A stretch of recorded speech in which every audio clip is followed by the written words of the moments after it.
Now we're rolling. Damage Plan MMA podcast. I am Jason Laporte. As always, my man, Zach Partridge in the house. What up? We got another fighter spotlight today, and I'm really excited about this one. We had to twist his arm a little bit. I didn't twist his arm because he could kick my ass, but I think collectively, I'm supervising. Make sure he really gets that. I think collectively between the three of us, we could all we all convinced him to come on here. But Cole, what's up, man? What's up? How are you guys? Good, man. Glad to have you on here. Yeah, thank you. It's been a long year for you, Cole. Yeah, almost a year to the day, the 21st of November. Yeah. What's the last year been like for you? Just training, constantly training. Nothing changed really. Not much. Do you want to talk at all about like kind of the ups and downs of trying to find fights and having people back out and having to deal with all that? I think we're on like eight opponents that have like fallen through, and then we finally found one, Desmond. He sounds game. We took it on 2 weeks' notice, so respect to him. What? So I mean, obviously everybody sees. You know, you're 18. You've been training for a long time. You know, you're ready for this. You have two pretty impressive wins, 2-0. What do you think it is that? Why do you think everybody pulls out? Who knows? You guys, Dad. Dad, what's going on? Yeah, what's going on here, Dad? That is a loaded question, and I know you're a man with answers. So, give us some insight. I hate those loaded questions. You saw they asked one of those loaded questions. My good co-host from Steel Fist asked one of those loaded questions on Facebook last week. And so for that, I speak just the facts. So really, I don't know what happens with all the opponents. I don't know what happens behind the scenes with everything. The pieces that I know about are someone comes, someone's presented. I would say 98% of the time, 99% of the time, we say yes to everybody. There's two that we didn't, and there's respectful reasons for both. And so honestly, we say yes to most people, and then they're on, and then they fall off at some point. So I can tell you, as his dad, with the most recent ones, I didn't even tell him about it. I let him just keep training, and then kind of sat there and was trying to fill the gaps behind the scenes until we had someone under contract, and then finally called him upstairs and said, "Oh, hey, by the way, opponent's gone. Now you got a new one." So you said, Cole, that every time I call you upstairs like that, you kind of know what's going to happen. Because like the last 3 times it's happened. Last 3 times, come upstairs. What do you want? No, they're not responding. So then I come upstairs, and that's what it is. New opponent. So it was probably better that your dad waited to tell you then, I would assume, so you could just kind of keep in that training mindset. I've been going crazy because it happened. What was it? Last fight for the Fierce at FitCon. Yep. I was like 2 weeks. 2 weeks I had no opponent, and that whole 2 weeks I was going crazy, and then just fell through. So they didn't tell me, and that's for the better, I think. I go crazy on my end because he comes talking to me about how good he's doing, or how he's going to smash this guy, or how this is happening. And in the back of my head, I'm thinking, what guy? We don't have anybody yet. So I know he's going to be crushed. I'm thinking, God damn, we better get somebody fast. Find out. So I talk pretty frequently on this podcast. There are guys that are just like, and we're seeing a lot of them on this card, guys that just like to fight, brawlers, kind of old school, the old brawl and sprawl. But I keep talking about this new generation of fighters that are coming that have been doing this, started as kids, and we're entering this generation, and we're starting to see the first of those coming into the UFC even. Cole, you're kind of that generation. Do you feel that difference when you're training with guys like at the gym, and then you're watching those guys on TV and stuff?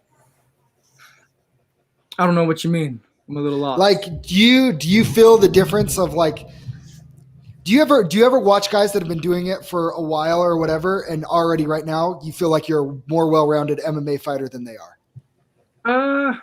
To a point. I just know my technique's up to par with them, if not better, because I know I've been training technique for years, and then now that I'm maturing, the power's coming. Now that I'm lifting, I'm getting stronger, faster, quicker. So, okay, so. I want to touch on that real quick, Cole. That's something that I have not heard from a lot of these fighters. You're lifting. So, Dad, is that you recommending him lifting with the training? Because I love it. I think it's a great thing for him to do. I think that was something that he wanted to do. And I think, honestly, it was something that he enjoyed.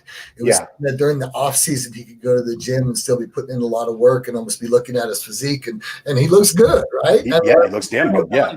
More bodybuilding style. Yeah. And I think with him, as we would get closer to the seasons, we'd start to readjust. So as he wrestled, you would see he had these huge cannon thighs. Yeah. So that 182 was kind of just tanking through people. As we switch back to MMA, he's fighting at 155.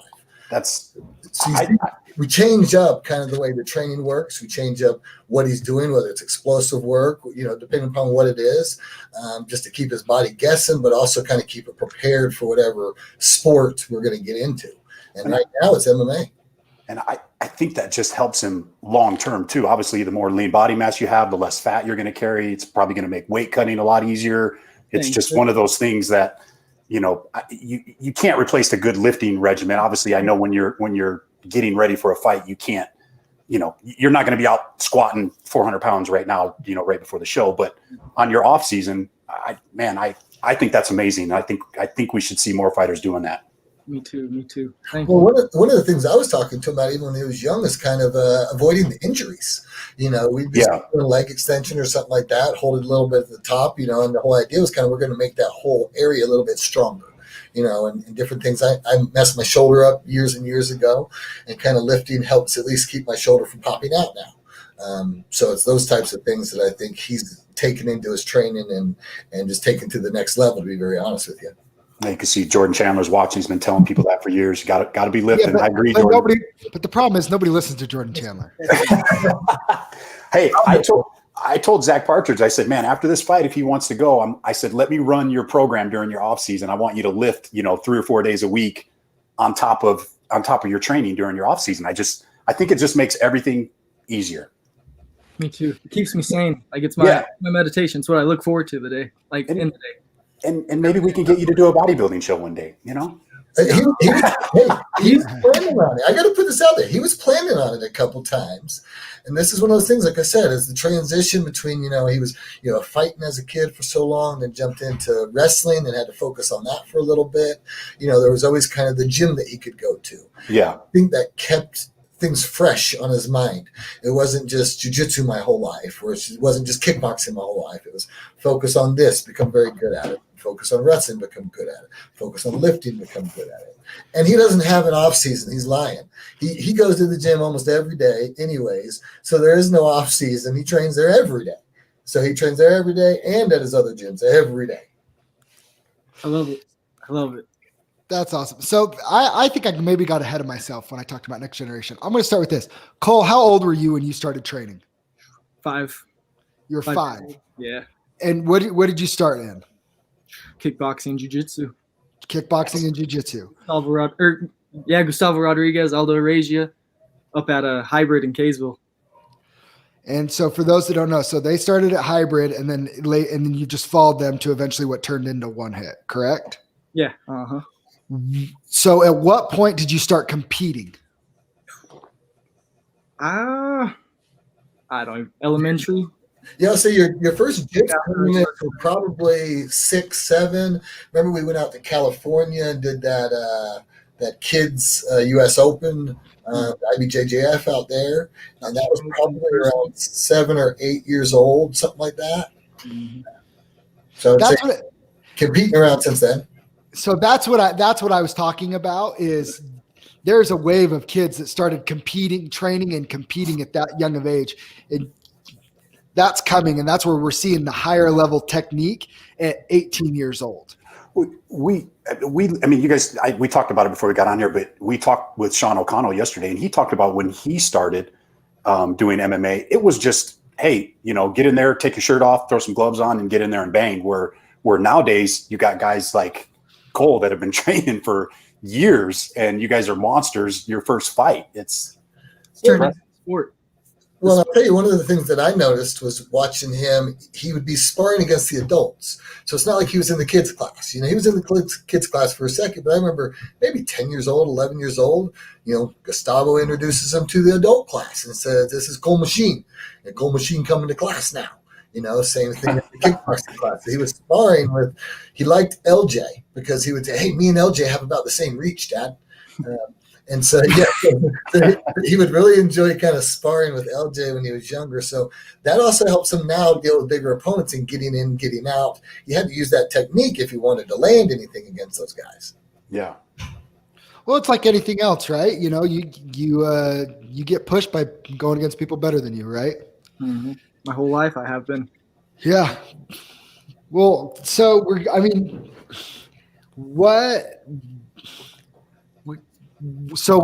talk about your role. When did you start wrestling and stuff, and how did that play into your path? 7th grade. I'll admit, 6th grade, 5th grade, I was a little burnt out of training. You can ask my dad. I'd come up to him and be like, I don't want to train no more. This sucks. Blah blah blah blah blah. Well, then we got into wrestling 7th grade year, and after that, it just helped me with everything. I loved wrestling. 7th grade, I kind of hated it. 8th grade was better. 8th grade, I took second. 8th grade, I took second at divisions. Then wrestled up my freshman year and wrestled at Layton High. After that, my freshman through senior year. You qualified for the state 9th grade, and then what'd you get? 10th grade, 4th, 3rd, 1st. Just slowly worked my way up 1 year better, till I got that state championship. I would say, I'll throw in there, I think that was a good kind of switcheroo for him because it gave him a new something that he wasn't the best at. He actually had to deal with a lot of losses at wrestling. I think that's one of the things that kind of helped him more mentally, was the idea of going out there and wrestling a whole tournament, taking a loss early, and then having to win 9 straight just to get 3rd place.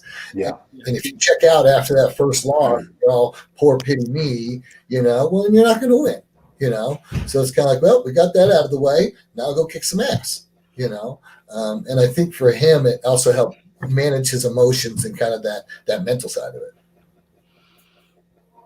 Was the plan always to fight going through high school? Was it always like, hey, as soon as I turn 18, I'm in the cage? Kinda. So I was debating going to college for wrestling. I was offered a couple, nothing crazy, no D1s, NAIA JUCO. But then I was like, no. After my first fight, I decided that I wasn't going to. I procrastinated all the way through the summer. They were getting on to me to fill out my FAFSA, send it to them. And I finally hit him with, I'm not coming. Sorry. Well, so I'll tell you, with that side of the equation, I know $120,000 to go to Montana and get your education paid for. Daddy wanted that one for him, if you can imagine. But he chose his path, and I'm proud of him. Too cold up there. You ain't lying. Do you ever been to the Wyoming in the winter? Not Wyoming, Montana though. We went up there. It's 2 miles away from Canada, the Canada border. Yeah, cold. It's cold enough. No way. Hey, talk about it. So you guys are obviously very close. You guys, I think, have a pretty unique relationship. Cole, what's that been like for you to be able to have your dad in your corner? He helps you with everything. I know you guys lift together, a lot of things, and then vice versa. I'll let Ryan, you talk about that too. I think it's amazing. In all honesty, I think he knows my psyche more than anybody else. He knows my head. He didn't tell me about the fights dropping out for a reason, right? Yeah. Right when he told me that, I was like, why didn't you tell me? And then after he's like, you would have been going crazy. And I was like, thought about it. And I was like, you're right. I would have been going crazy that whole, 5 days or something? Yeah, something like that. Well, you are his son, so it's the apple probably doesn't fall too far from the tree, right, Ryan? Hey, no, but hey, I remember that day we were walking out of the gym one time, and someone said, "Oh, hey, you're Cole's dad," or something like that. And all of a sudden, Cole walks up behind me and says, "You're now Cole's dad. I'm not Ryan's son anymore." Yeah. And you know what? Though that was a little burn, it was also a little bit of a proud moment, if that makes sense. And so the other side of that is, you ask another kind of loaded question because that's going to get more emotional. We have a very tight relationship, and so I think there are things that I do probably know him better than other people. I know his psyche, I know his style, I know the way he wrestled, I know as the way he walks. So I would say that it helps out a lot, at least from my side, to be able to know the kid. The hard part for me is kind of pulling off a little bit and being kind of more of a manager coach at times, sitting there knowing what was going on, knowing that I'm doing the right thing, but at the same time having him talk to me and it's just eating me up. Like, I can't be keeping this for my son. I can't keep this for my son. Yeah. And I lie to him about stuff, and I wasn't lying. If he would have asked me, I would have told him, but he never asked. So essentially, I would say for me, it's been great. He's my only boy. Little do you know, I have a bunch of girls, but I would say that me and Cole are probably the most sensitive in the household. Probably a little bit rougher exterior and it can snap. Yet at the same time, when it comes to sensitivity, I would say me and Cole are probably the most sensitive. Okay, so now I have another question for both of you because Cole, you've obviously you're good at this sport. You're one of my main training partners. You're one of the best ones at the gym. At what point did you think I could be really successful at this sport? I can't even answer that. I was so young. That's always my goal, is to be in the UFC. I always wanted to perform, make it to the big leagues. And I know with Aldo and Gustavo and my dad and everybody that's helping me up at one hit that I can get there. So it's like, I don't even know. That's a hard question. Hard question again, Zach. I got a follow-up question for that, Cole. So now it's like 3-on-1 on you, Cole. The question for you here would be, how much did that first fight, after you finished that first fight, again, we never talked about this, but in my head leading up to that fight for you, there was a big piece to the equation of everybody said you were going to do something. For your whole life, Cole Faust is supposed to be this. And here we go into our first fight. And to me, I could see if I was in your shoes, I would feel the pressure of, am I really going to stand up to this? Am I really as good as what people say? Am I really going to be able to perform the way that everyone thinks? To me, I know you've had that kind of on your shoulders your whole life. How did it feel that first fight? Because that was the big game. I mean, that was the big stuff. That's what you were planning to do your whole life. That was the deal. How did that one feel? I think I was a little nervous, especially knowing he was like 31, a grown man. I was 18 right out of high school. But I went in there, did what I did, showed what I could do, calm and composed. And I think after that, it really boosted my confidence. Then after the second one, boosted it more. And I think just more cage time I get, the better I'm going to get, the more it's going to help my XP points. It's all XP points at this point. You knew it. I mean, I watched you get ready, but if people watch, you want to know when somebody knows that they're ready and confident in a fight. When the first time you cracked him with your right hand and he stumbled backwards and you didn't rush, but you just started, almost like slowly started stalking him to the corner. Yeah, go drop. Yeah, dropped his hands and started stalking forward. That's when you know. It was like, it's that moment like where it's like, all right, I know I got you. You know what I mean? I'll never forget. It was like, it reminded me of when John Jones cracked DC with that high kick. Mm-hmm. And as he was chasing him down, he wasn't rushing and he was chasing him. And he even had the mind, he stuck out his foot and tripped him to get him to finally fall over. Yeah. Mm-hmm. And it's like, so you see so many people, as soon as they see they have somebody hurt, they freak out and they rush forward and try and pounce on them because it almost surprises themselves. But when you see those guys that they land something and they hit it and they just calm and composed, just keep on, that's when it's like, oh, he's got him. It's like, it's not over yet, but at that point it's over. Well, I've seen it so many times. Well, look back at the Fedor and Verdum fight when he got choked out in the triangle. Exact same thing. Rushed in, got caught in the triangle. I've seen it. I've been around the sport forever. Like my fight IQ, I feel like is pretty high. But I'm gonna say something about that first fight though. Go ahead, Cole. I'm done. Okay. I was just going to say your coach says your first fight it went like you were going to the bathroom, relaxed but focused. You're right, Aldo. Yeah, I was gonna Aldo. Yeah, Aldo. So, he goes out there and he has the fight, but I got to call this part out. And I got to call this out because the guy was disrespectful about it. You had that first fight, you respected that. But you took some space in that kid's head, apparently, because he wrote you, like, literally, I believe, a love letter, a poem a year after your fight, saying that, yeah, right. And so that's why I say, Cole took some space up in that kid's head. And what did he say kind of in the love letter he sent you? I can't remember. I Took a piece of the soul with him, though, but yeah. Yeah. Well, and that's where I put a little on my thing today, and his sidekick Diddy, because remember he said something about your Diddy and D-I-D-D-Y. I assume that was talking about daddy or trying to call me Diddy or something like that. I don't know. But he was disrespectful to Aldo.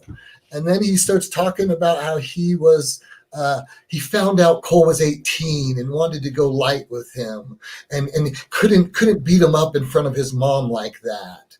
And I'm thinking, really, guy? A year later, he kicked the shit out of you. After he popped you in the mouth that first time, he should have let you know that he wasn't a little boy. As he was beating your face in front of you, you should have known he wasn't a little boy. I don't think you just let him win, Yeah, to go in there at 18 years old. It was so weird. Fight a grown man, that's impressive. Waking up to that. It was weird. It was just weird, you know what I mean? And again, don't want to call him out. Same second, guy, he was great. He's respectful, everything like that, everything's straight there. But it's like a year later, really, you're going to send a love letter to him, saying that you let him win because he was 18 and you couldn't do, and you didn't want to do something. Come on, buddy. Yeah, It was weird. Yeah, I would think if anybody's stepping in the cage, that guy's in there to try to finish you. Like that's kill you. Obviously, I've never been in there, but I know once that cage door closes, it's either you or him. Yeah. Ryan, I'm going to follow up with the same question for you, though. At what point did you know Cole could be really good at the sport? Really, really, really, really, really early. Before we even took him to hybrid, I would say. By the first day of taking him to hybrid, I remember watching fights with him and him saying, "Dad, how do you do that?" And certainly, I think it was like arm bars or something like that.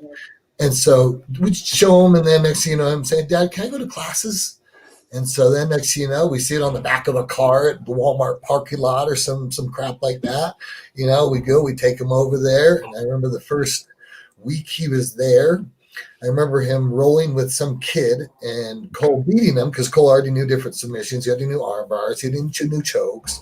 And he was just, natural at it. So he was, just, laying him out. And I remember the kid who had a yellow belt took the belt off and gave it to Cole and, took Cole's white belt and put it on. And, "Here, you deserve my yellow, not me." And of course, Gustavo said, no, you take your yellow, you take your white.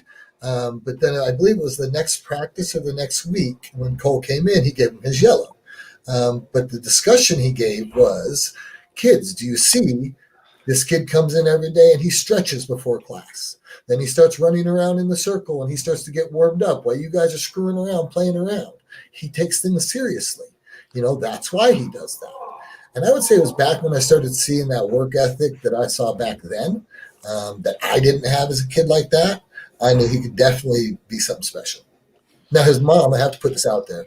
His mother will say that she knew he was going to be special since he was a little boy and when he was first born. His sisters are pretty salty about that because my wife doesn't do a very good job. Once a month, once every 2 months at least. Yes. Oh, I knew you were going to be special. I knew you were just going to be the one. And the other kids are like, "What, Cole?" I'm just saying I love you, Mom. She's probably watching. Yeah, I'm sure she's watching. I'm sure. And the other girls get a little pissy about that one. So I would say pretty early when I first seen his work ethic and the way that he was going about it, I knew if he stuck with it, he'd definitely have it. Cole, are you the youngest, Cole? No, I got one younger sister and 2 older. Okay. 2 older. Are either of any of your siblings into sports or athletics? My younger sister was doing dance for a while, but she quit a little bit ago. And then, no, just me, I think. Well, this year. we were talking about this before it started with Jason about how I did at one point in time get shamed by my youngest daughter saying that I don't even care about her dance. You only care about Cole's fighting. And honestly, I could sit there and go watch jiu-jitsu tournaments and wrestling all day long, but no, I didn't like the dance things. But I will say that punked me as a dad and made me kind of try to pick my game up and recognize that the kids were noticing I didn't really like the dance stuff. Yeah. But I will It's say, fair. all your sisters, though, have 100% kind of adopted the sports that you take. They love it now. They do. They love wrestling. They love MMA. They know more about that stuff than half the guys out there. That's awesome. That's pretty good. I mean, if anybody doesn't know Cole though, and part of the reason why I think it took you, I mean, I think you're going to be our last podcast before the fights because me and you it's time to kind of get in a zone and start to focus up. But you know, like Cole's family, Ryan, his mom, and his sisters and stuff, the support that he gets. I also think like people don't know, like Cole's like, he's the most humble kid that I've ever met. Most people love to be at the gym and most people kind of like to show how good they are. I mean, I feel like we have a pretty humble gym, but everybody has their moments, including me. The egos come out every once in a while. I've never once seen Cole's ego need to get checked. I've never seen him do anything but come in and do the right things, hard work, be respectful. So, I mean, I think you have a pretty incredible family unit that reflects on you as a young man and your family. That's just how I was taught from my parents, from my coaches, my whole life is be respectful. So that's what I'm doing. What does Aldo always say? Respect or lose your teeth? Respect. Yeah. If you show respect, you keep your teeth. Yeah. Show respect, keep Well, your teeth. I got a question for you, Zach. So you got to train with Cole a little bit this camp. A lot of it. Yeah. So you kind of are both preparing for stuff like that. How was that experience for you? So it's good. It's good. I'll be just totally honest with it. Please. When people ask ignorantly, I would say what my plans are. If my plans are to go to the UFC or whatever, I can honestly say nope. And they ask why. And I said, because at some point I'll run into somebody that's my size. That's what Cole is. And I train with Cole every day and he fights at 155. I might eventually be a 170er, but I have a decent size advantage on Cole and he kind of ragdolls me. And he kind of does what he wants. There's levels to this, and he's already at a level that I know I'll never catch. So it's humbling to go with Cole, but at the same time, it's not a bad thing either. Because like I said, he's such a good teammate, and it's not an ego thing with him. He just helps me get better. And if anything at the gym, if training with Cole has been for me, is it's just made me better. And I think very highly of Cole as a teammate and as a friend, and somebody at the gym. But, selfishly too, it does. It makes me better. It makes me better everywhere because if I don't get better, he kills me. We're pushing each other every day. Every day. I mean, he was supposed to be on that February card with me too, right? So, I mean, we've literally been in quote unquote camp getting ready together. We both were potentially going to be on that FitCon card, and it didn't work out for either of us. I mean, so we've almost been in camp together for almost a year now. So, I mean, crazy thinking. I hear a lot, and I hear a lot about my opponent and how good he is.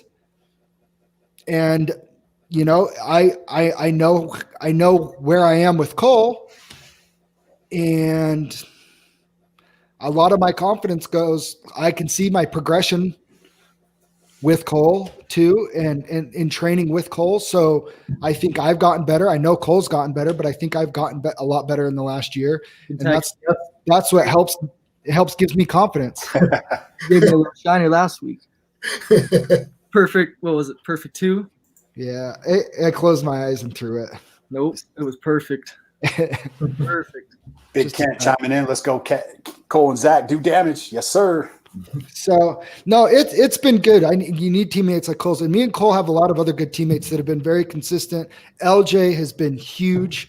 The classes that he's ran, always Aldo and Gustavo's classes have been good. You know, Aldo, Gustavo, and LJ in the classes that we get and the work we get with those guys, I think prepares us. But we've had some really good training partners too that are 0-0 amateurs, but come consistent.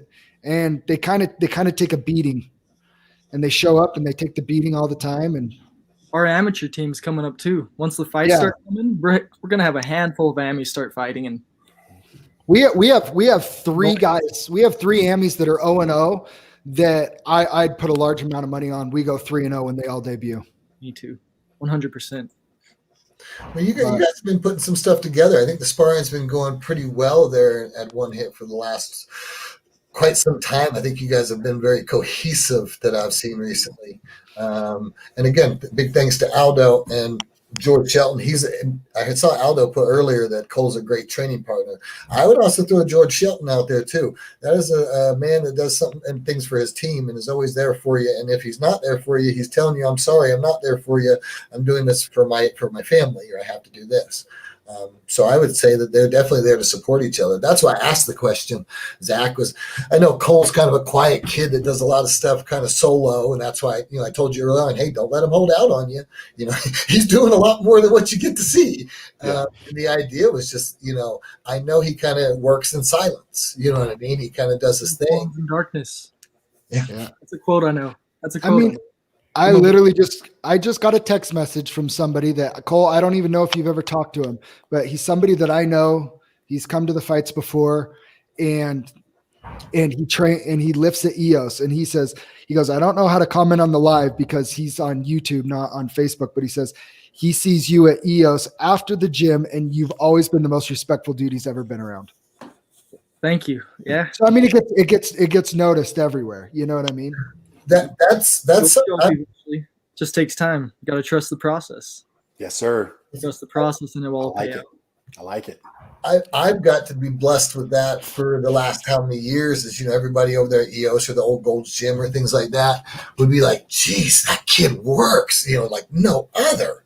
And, it gained him what I feel was a lot of respect from grown ass men, from, grandpas, just that see the work, see it so frequently, see it in quiet, see it kind of not chatting with everybody, just getting in, working hard, and then getting out, just being kind and, doing things the right way. And so I get blessed with people that tell me how great of a kid he is left and right.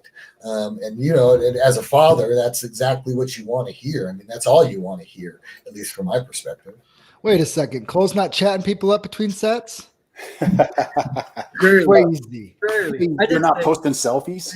I saw my friend up there, talked to him for like 20 minutes. So today I got a selfie to post on what's it called for him. It's how ripped he's looking on his thing. He probably doesn't want me posting it. I might do it anyways.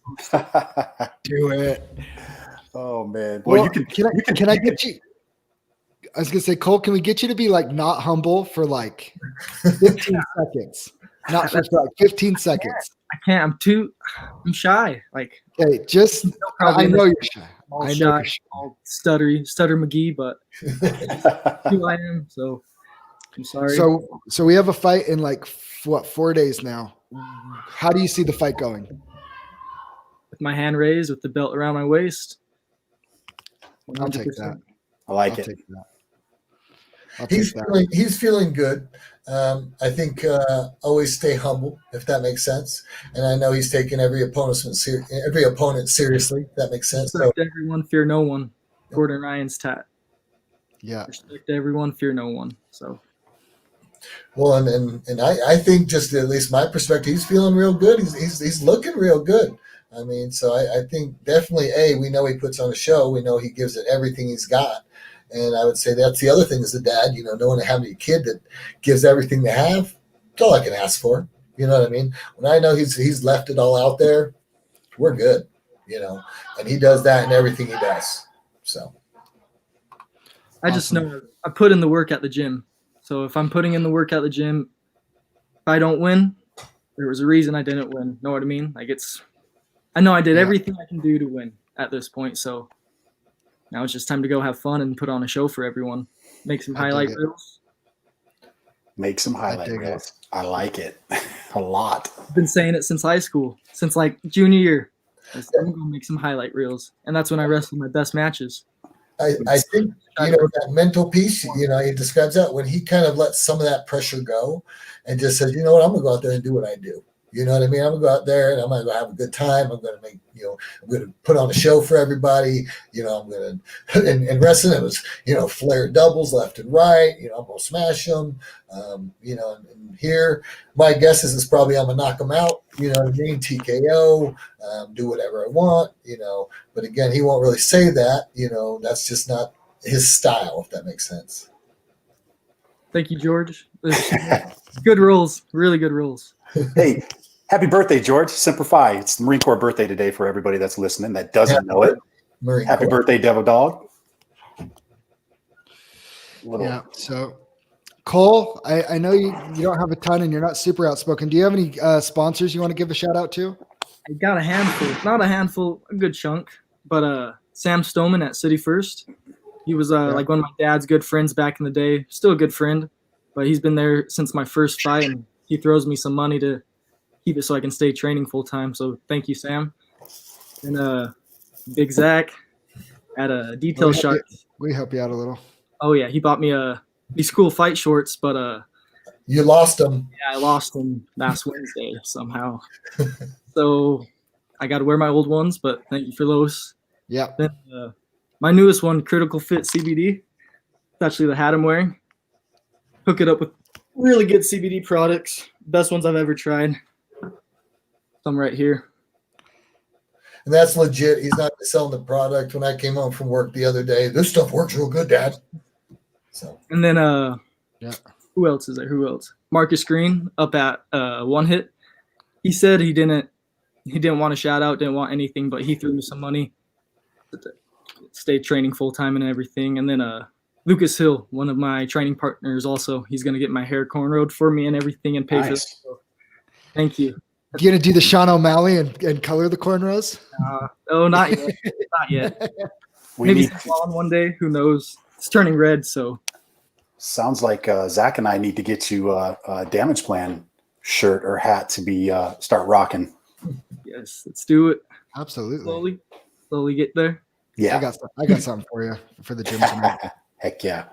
I'll say thank you to everybody that helps him out, just along the way. I know it's a long journey, and along the way, as you can imagine, you got, people that are following and people that really look out for him, and guys up at, Gold's Gym that chuck him $50 here and there just because, they just bend their own money.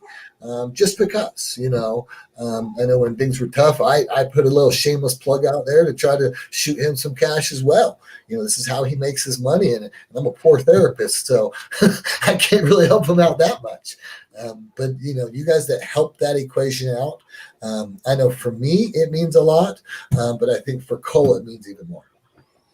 I think you can see the level of respect the MMA community has for him. Just the amount of people that we've had reach out to Zach and I to get you on the podcast, and the interactions that we have, and all the people that are watching. We've probably gotten the most views doing this in the last 40 minutes than any of the other fighters that we've had on here. And that speaks volumes. I got to keep it that way. Got to stay humble. Can't be a John Jones. Never would I ever, but can't be a John Jones. I was watching some video, and it's like right before he won the title, he was saying how he's can't do anything stupid, blah, blah, blah, blah, blah. And look at the last 9 years that guy did. So got to do my thing, keep my head down, and be who I am, I guess. Be who I am.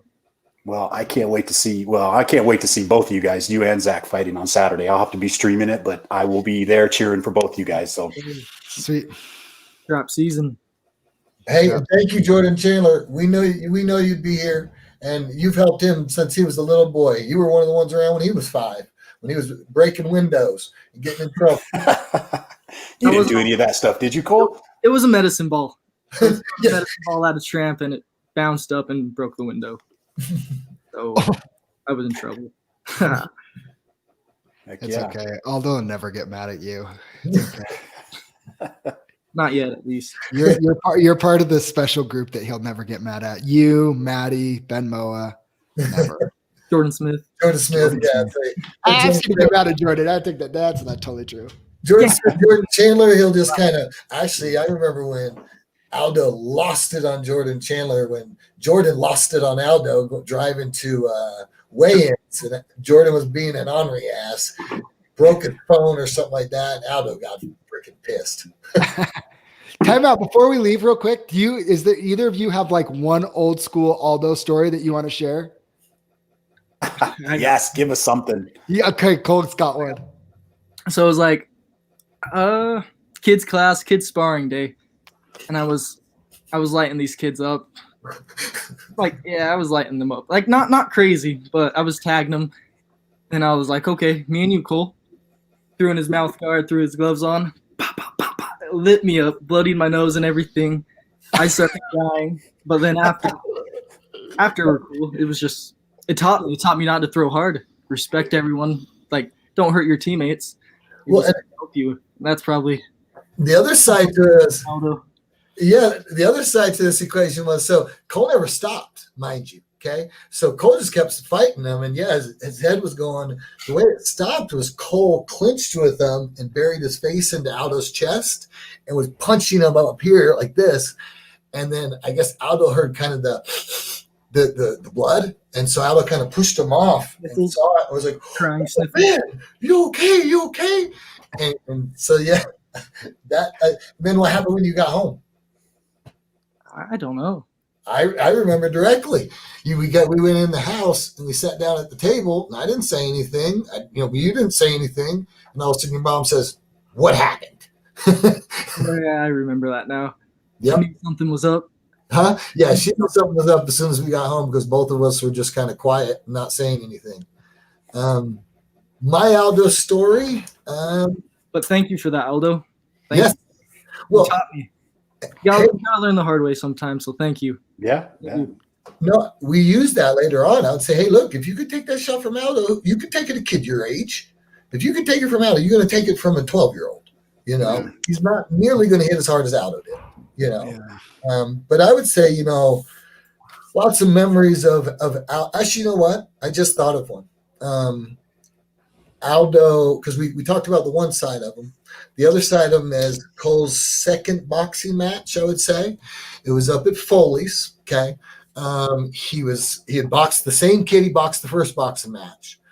First boxing match, he felt he won. They say he lost, right? So he lost that match. So the second one, he's going in saying, all right, I got this. He goes in there. He, has the fight with the same kid. Cole's very confident afterwards. He gets out. Dad, throw me my one-hit shirt, So Cole's putting it on. Now, mind you, he's a little young buck. He's putting his one shirt on because this is what the pros do, and he's going to represent his gym. And all of a sudden, they raise the other kid's hand. And Cole just was furious, just threw his hand down, started storming out of the thing. And honestly, frankly, I think Cole won that second one and the first one, but second one definitely. And then Aldo came out, and Aldo ended up saying, oh, no, man, it's okay. You win, man. You win. Here, I buy you trophy. You don't want that. I buy you one. And then what did he end up doing, Cole? What did he give you? These bad boys. Anderson Silva signed gloves. Oh, wow. Yeah, that were given to Aldo from Jordan Chandler, or from Jordan Smith. And he gave those to Cole, and Cole was a little boy, and Cole's never moved them. It's signed by Anderson Silva and everything like that. And honestly, they're probably worth some change right now. They for sure are. They put them in a case. They were just signed and given, and that's kind of, so that was the other side of Aldo being kind of the dad, you know what I mean, and having that big heart in that moment, and seeing that side of thing and wanting to give whatever he had to make Cole feel better. And I really appreciate that. Awesome. Heck yeah. Love it. Well, thanks for coming on, both of you. Cole, thank you. I know this is a step out of your comfort zone, but get used to it. I know. Get used to it. That's what I had to do. I got to get used to it eventually, right? Get used to it. So we'll have you on here multiple times throughout your career.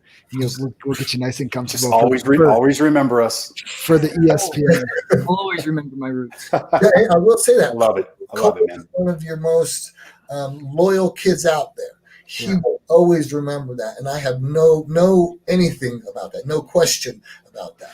If you want to be on Cole's good side, don't float in and out of his life. Okay, if you want to be, you ride the Cole train, you get on it, you stay on it. You do that, he'll treat you right. I promise you. But it's the fake guys or the people that come on later on that Cole doesn't really respect as much. And it's not about them really trying to help him. It's about getting on the little train. And that's the part that he doesn't enjoy. So one of your most loyal people out there. Thank you. Right on, guys. Well, looking forward to Saturday night. If you haven't got your tickets, reach out to one of these guys, get your tickets. You can stream it. So if you're not able to go to the Maverick Center, be sure to jump on that link. If you're there, wear your damn mask so we can continue having fights, please. Swallow your pride. Wear the damn mask. Enjoy a good night of fights, please. I hate masks, but wear the damn things so we can keep having them. Yes, I mean this is kind of an audition for if these fights are going to be able to continue to happen in come the first of the year. So that's Cole what you need to do right there. Oh, there you go. One of my training partners right here. All right. Gotta say thank you to him. That's it. That's all I wanted to show. The one thing he wants to show is his dog. That's cool. Well, hopefully you'll be showing us a belt after Saturday. The belt wrapped around his waist. Yep. There you go. Right on, guys. Well, thank you guys. Thanks again, guys. Take it easy. Bye. See ya.